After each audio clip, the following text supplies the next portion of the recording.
نے وہاں پہ کہا سو کالڈ لا منسٹر نے کہ یہ IMF کیونکہ یہاں پہ آئے ہوئے اس کے لیے ہے. میں پڑھ کے سناتا ہوں آپ کو. Pakistan broadcasting corporation, Pakistan national shipping corporation, Pakistan postal services management board, national highway authority, criminal law کا IMF سے کیا تعلق خواتین و حضرات؟ Privatisation commission, establishment of telecommunication appellate tribunal ordinance. اس پہ لب لباب عام فہم زبان میں آپ کو بتاتا چلوں, جو نجکاری کا شعبہ ہے اس میں کھربوں روپے کی نجکاری جو ہے وہ پائپ لائن میں ہے. یہ کرنا کیا چاہ رہے ہیں, اور فلور آف دا ہاؤس پہ میں نے یہ پڑھ کے سنایا وہ قانون کی شک جس کے اوپر لا منسٹر نے کوئی تسلی بخش جواب نہیں دیا. وہ کرنا یہ چاہ رہے ہیں کہ ان اداروں کی نجکاری کریں, پر نجکاری کرنے سے پہلے وہ شکوں میں تبدیلی کرتے ہیں جہاں پہ وہ اس مینجمنٹ بورڈ کو یہ اختیار دے رہے ہیں کہ سیاہ کو وہ سفید کریں اور سفید کو وہ کالا کریں. وہ اختیار ان کے پاس ہوگا قانوناً کہ وہ جو ریٹ مرضی کریں اس ادارے میں جو مرضی کریں. تو آپ خود اندازہ لگا سکتے ہیں کہ فرض مال میں آپ کو NHE کے آپ کو میں پاکستان نیشنل شپنگ کارپوریشن کی بات کروں, یا وہ چاہتا ہے یا اس کا بورڈ کوئی چاہے ان کی منمانی پہ ان کے ٹھیکیداروں کو کوئی ریٹ ملتا ہے وہ اپنی مرضی کریں گے. نہ کوئی پارلیمنٹ کی اوورسائٹ ہے نہ کسی اور کی. لہٰذا یہ دن دیہڑے جس کو انگریزی میں ڈے لائٹ رابری کہتے ہیں کہ دن دیہڑے یہ ڈاکہ مار رہے ہیں, اس کے اوپر کسی کو انہوں نے یہ موقع نہیں دیا کہ اس قانون کا مطالعہ, ان قوانین کا مطالعہ صحیح طریقے سے ہونا چاہیے تھا. میں کرمنل لا کی بات کر رہا ہوں. کرمنل لا آپ کا فوجداری کا قانون ہے, اس پہ ہمیں نہیں معلوم یہ کیا کرنا چاہ رہے ہیں. تو اس کا امپیکٹ پوری پاکستان کی عوام پہ ہے. خواتین و حضرات, یہ اپنی مانی کرنا چاہ رہے ہیں. ان کے پاس یہ کرپٹ لوگ ہیں, ان کے پاس مینڈیٹ ہے ہی نہیں. فارم 47 کی پیداوار والے کیا ملک کے لیے کریں گے, اور ان کو چاہیے تھا یہ اسٹینڈنگ کمیٹیز کو بھیجتے. کیا ایسی کرتے ہوئے ابتدا کی ہے. قانون میں یہی لکھا ہوا ہے کہ اگر آرڈیننس بھی آگے پروملگیٹ ہونا ہے اس کے لیے اگر وہ سرکمسٹانسز ہے کہ وہ کسی صورت ایکٹ بننے کے لیے ابھی ٹائم نہیں ہے, اسمبلی کا اجلاس نہیں ہو سکتا, اویلیبل نہیں ہے, کوئی بھی اور ایمرجنسی ہے تو آپ لے ڈاؤن کر کے آگے پروسیڈ کریں. پر اس صورت میں بھی 3 دن پہلے آپ وہ قانون جو آپ تبدیل کرنا چاہتے ہیں وہ سارے ممبران صاحبان کے نوٹس میں لے آئیں تاکہ وہ اس کو پڑھ لے اور اس میں اپنی رائے دے سکے. ہر ممبر ایک huge number of general public کو ریپرزینٹ کرتا ہے. یہی آئینی طریقہ کار ہے. آج جس طریقے سے ایوان میں یہ بل پیش کیے گئے اور جس طریقے سے ان کے ریزولوشن کروائے گئے, ہم سمجھتے ہیں یہ غیر آئینی اور غیر قانونی طرز عمل کو اڈاپٹ کرتے ہوئے حکومت آج آگے بڑھی ہے. دوسری بات یہ کہ اسلامو فوبیا کے آج جس دن ہم بھی ایک فنکشن کرنے جا رہے ہیں انشاءاللہ KP ہاؤس میں 3 o'clock, جس کی بنیاد اور جس کی مرہون منت ہوا ہے وہ ہے عمران احمد خان نیازی صاحب, جس نے ساری مملکت کی پوری دنیا میں آج کا دن وہ مقرر کروایا اسلامو فوبیا کے. اس میں بھی ہم گزارش کریں گے کہ سارے ہمارے ساتھ آپ شرکت کریں. جی پلیز. بسم اللہ الرحمن الرحیم. عمر ایوب صاحب اور چیئرمین گوہر صاحب نے آپ کے سامنے ڈیٹیل رکھی ہے. میں تو یہ سمجھتا ہوں کہ یہ پارلیمنٹ تو ابھی پارلیمنٹ نہیں رہا ہے, تو مجلس شورا نہیں تھا جو ضیاء الحق نے بنایا تھا, اسی ٹائپ کا کوئی چیز بن گئی ہے. اور جس نے MNA بننا ہے اس کو چاہیے کہ وہ الیکشن کمیشن کے ساتھ جو ہے نا کوئی ساز باز کرے, کوئی پیسے شیسے دے دے, کوئی منت سماجت کرے, یا کوئی جو راستے آپ کو معلوم ہے آپ بھی بن سکتے ہیں. MNA یہ جو ہے نا یہ کوئی الیکٹڈ ہاؤس نہیں بن گیا یعنی. اور انٹرسٹنگلی ابھی وہ تو چھوڑے کہ انہوں نے جو ہے نا جس طرح لوگوں کو یہاں لے کے آئے ہیں اور جس طرح انہوں نے الیکشن کروایا ہے, ابھی قانون اور آئین کی بدترین خلاف ورزی کر رہے ہیں. اور طریقہ کیا کر رہے ہیں کہ جو ہمارے انہوں نے ٹارگٹ رکھا ہے کہ مسلم لیگ نون کو مزید 20 سیٹیں دینی ہیں, اور اس کے لیے تاکہ ابھی تو ویسے بھی انہوں نے اتنی سیٹیں بنائی ہیں, ہماری سیٹیں بھی اپنے کھاتے میں لے لی ہیں. کوئی اس کو مانے گا پارلیمنٹ, کون اس کو مانے گا, کون اس کو رسپیکٹ دے گا. یہ جو کچھ ہو رہا ہے انلیگل ہو رہا ہے, انکانسٹیٹیوشنل ہو رہا ہے. تو یہ جو ہماری باقی ایک تو انہوں نے کل ڈیسائیڈ کر لیا ہے 19 اور ہے پنجاب سے, تو یہ کوشش کر رہے ہیں کہ وہ بھی کسی طرح جو ہے نا مسلم لیگ نون کے حوالے کریں. تو اس سے تو بہتر ہے کہ آپ پارلیمنٹ کا جو آپ نے اتنا خرچہ کیا بس نوٹیفیکیشن کروا لیتے, جس طرح مجلس شورا کی ضیاء الحق نے کی ہیں. تو ابھی جو ہے نا نوٹیفیکیشن کروا لے, عوام کا پیسہ بھی نہیں لگے گا, इतनी लोगों के अंदर जो है ना वो नारे मारती है, मंशूर देती है, कोई कहते मैं 300 यूनिट पंप दूंगा, कोई कहता मैं यूं दूंगा। तुम्हारे पास इख्तियार क्या है? वो पार्लियामेंट की तो खुद कोई शय नहीं है, तुम किस किस्म की बात कर रहे हो?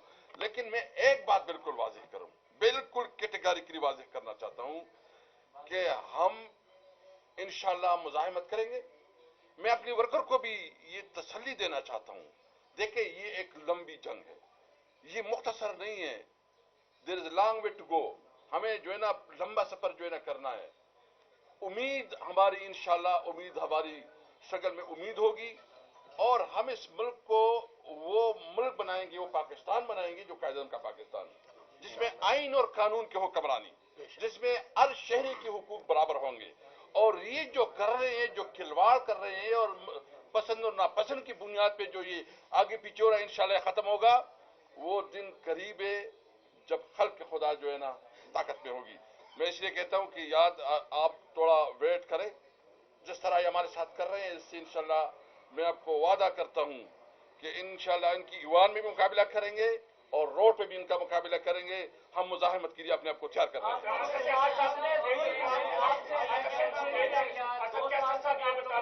बुनियादी तौर पर क्योंकि इस वक्त पार्लियामेंट जमा हो रहा है, आप रोड इजलास हो गया, आपकी सदारत में सदर पाकिस्तान डॉक्टर आरिफ अलवी साहब आखिरी इजलास से खिताब करने आए। जो मंजर था वो सबको याद है, रिकॉर्ड पे मौजूद है। सदर पाकिस्तान आसिफ अली जरदारी जल्द पार्लियामेंट के मुश्तरका इजलास से खिताब करने वाले हैं। पाकिस्तान तहरीक इंसाफ का जो मैंडेट छोड़ का ये मौक़िफ़ है, उस मौके पर पार्लियामेंट के मुश्तरका इजलास के मौके पर आपका क्या मौक़िफ़ होगा? और दूसरा, इन ऑर्डिनेंस को आप मुस्तरद करने की करारदादें ला सकते थे, जो आपको तो जब बेहतर जानते हैं हमसे, तो ये आपकी निगलिजेंस नहीं कि आप इसके पहले करारदाद भाईजान हम नहीं, अभी तो पता नहीं था ना, अभी आ गए तो इस तरह तो नहीं होता, असेंबली तो इस तरह नहीं चलती। और हमने हमेशा किया है, जब हम कोई कानून लेके आते थे हम अपोजिशन को इत्तेमाद में लेते थे, और ये पार्लियामेंट का प्रोरोगेटिव है कि वो उसको देखे, वो उसको समझे, उसके ऊपर बात करे, बात हो जाए। इस तरह कभी नहीं हुआ। हम उस दिन भी भरपूर एहतजाज करेंगे। हम बिल्कुल मानते हैं यहाँ जो है ना मैंडेट चोर बैठे हैं, यहाँ जो है ना फार्म 47 वाले बैठे हैं, हम इनको नहीं मानते और आपको ये दहानी करते अगर किसी की गलत फहमी है कि हम पीछे हटेंगे या हमारी कोई प्रेशर आएगा, दबाव होगा, न डरेंगे न पीछे हटेंगे, इंशाअल्लाह मुजाहिमत करेंगे। और यहाँ पे एक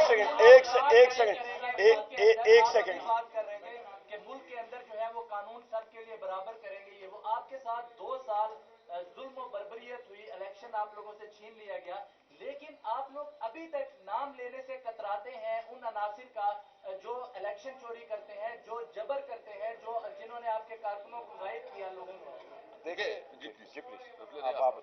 देखिए मैं उसका बड़ा कैटेगरिकल हम जवाब दे चुके कि आईनी तौर पे ये जिम्मेदारी इलेक्शन कमीशन की है। खान साहब से ये क्वेश्चन किया गया, खान साहब ने जेल में भी सारे मीडिया के सामने कहा कि हमारे लिए रिस्पांसिबिलिटी इलेक्शन कमीशन की है, charge with the duty constitution ने किया है।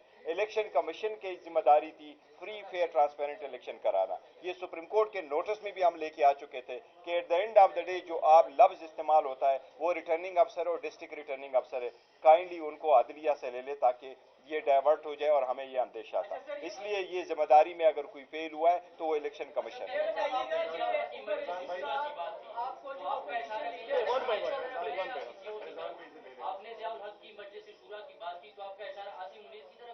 देखिए मैं जो इस वक्त जो सब कुछ हो रहा है, जो जिस तरीके से सब कुछ चल रहा है, ये मजलिस शूरा से कोई आगे बड़ी बात नहीं है।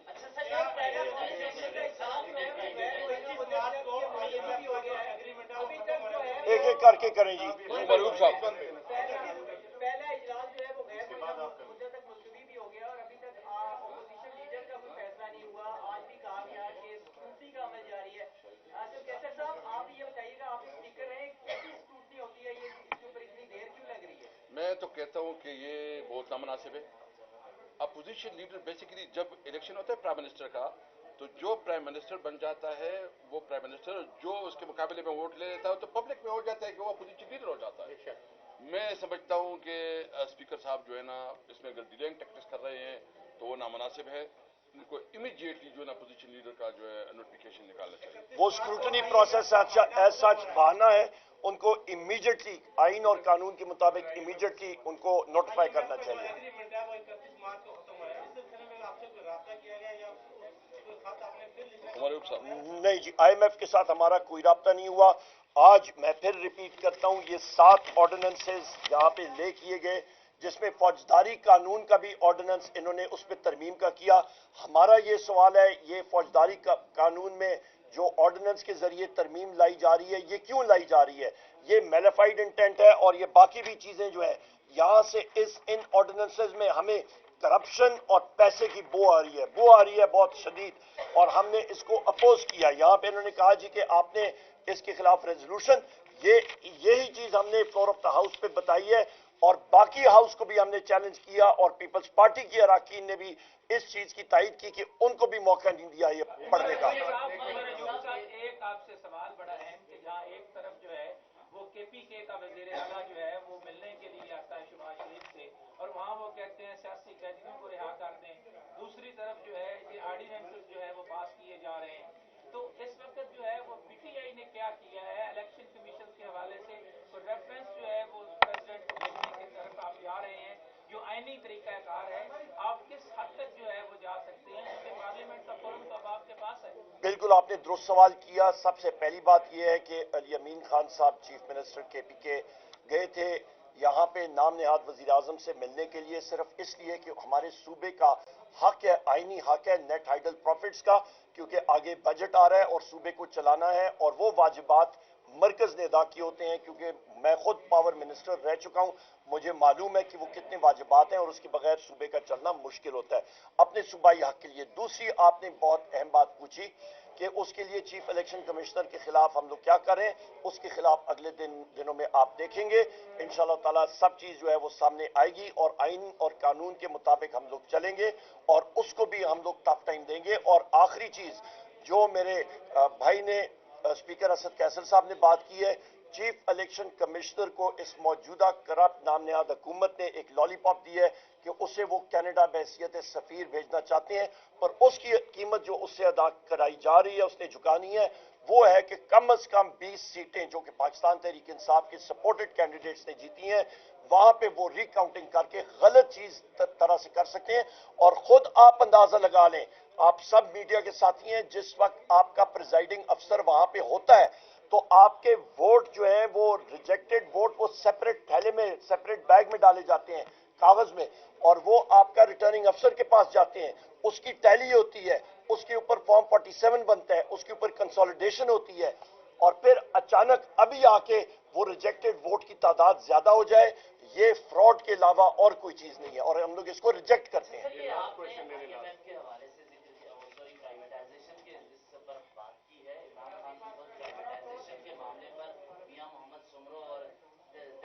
मुलाकात करते रहे और पहले मरहले में 10 स्टेट ओन इंटरप्राइजेस को प्राइवेटाइजेशन की तरफ ले गए, फिर 24 के बारे में किया।